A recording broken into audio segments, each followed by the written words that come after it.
I'm sure that many of you guys out there are wondering why in the world Big Pharma accounts for 75% of the ad revenues for network television stations.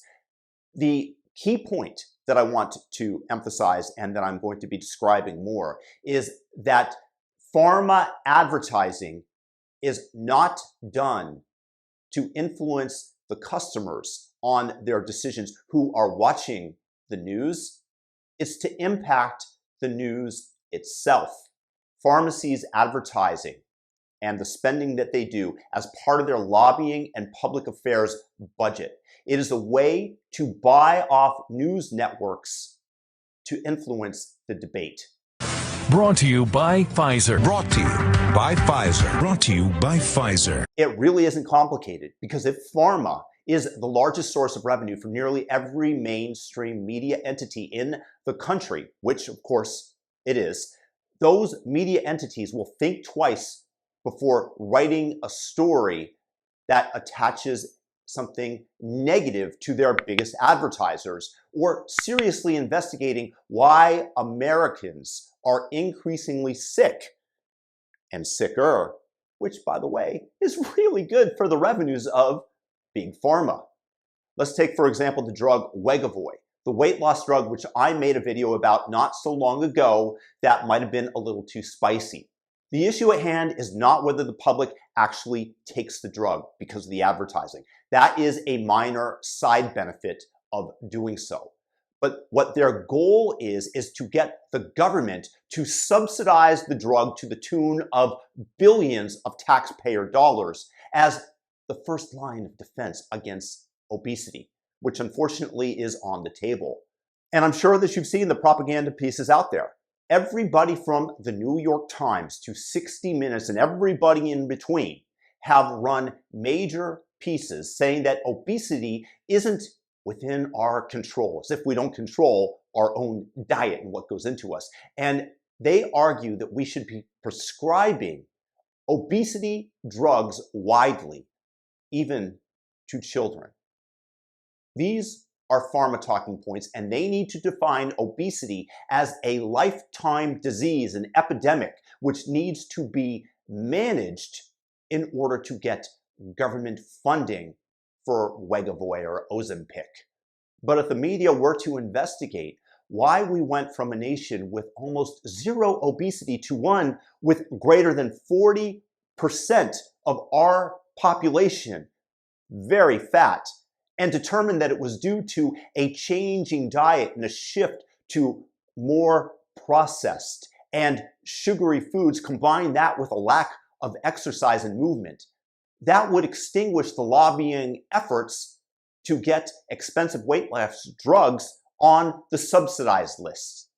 I mean, the USDA Panel on Nutrition, which is paid for the members 95% by pharma, still recommends Americans 2 years and up can have 10% of their calories coming from sugar.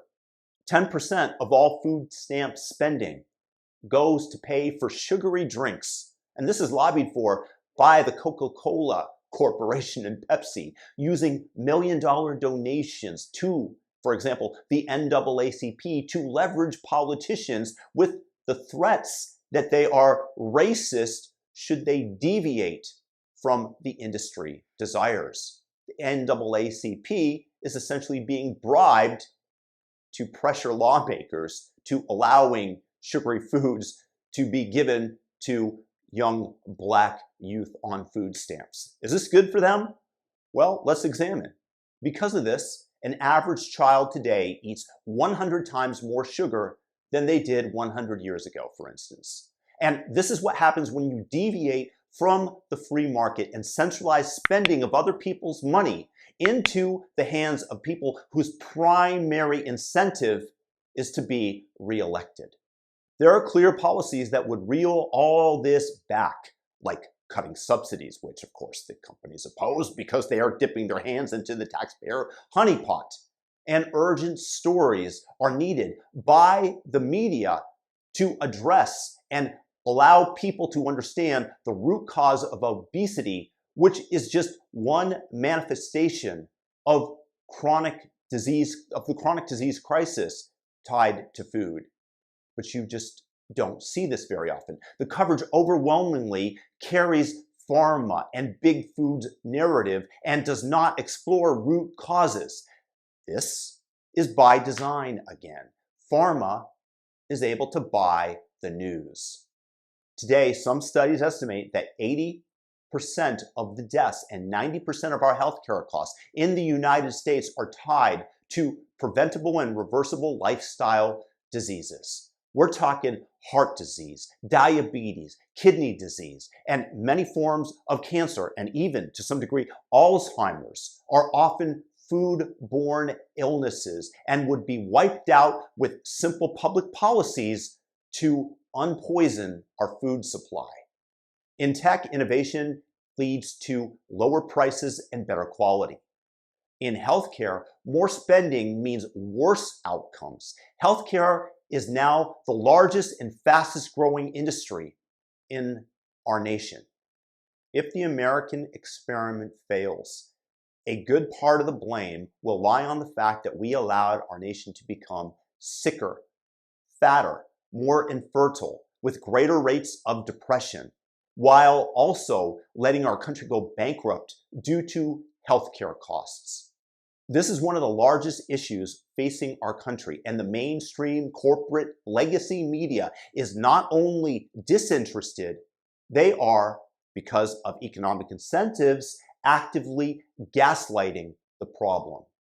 And this, my friends, is why pharma advertising on TV matters. And this is why I support RFK and his promise that if elected, he will immediately, when entering office, issue an executive order banning advertising on TV by big pharma.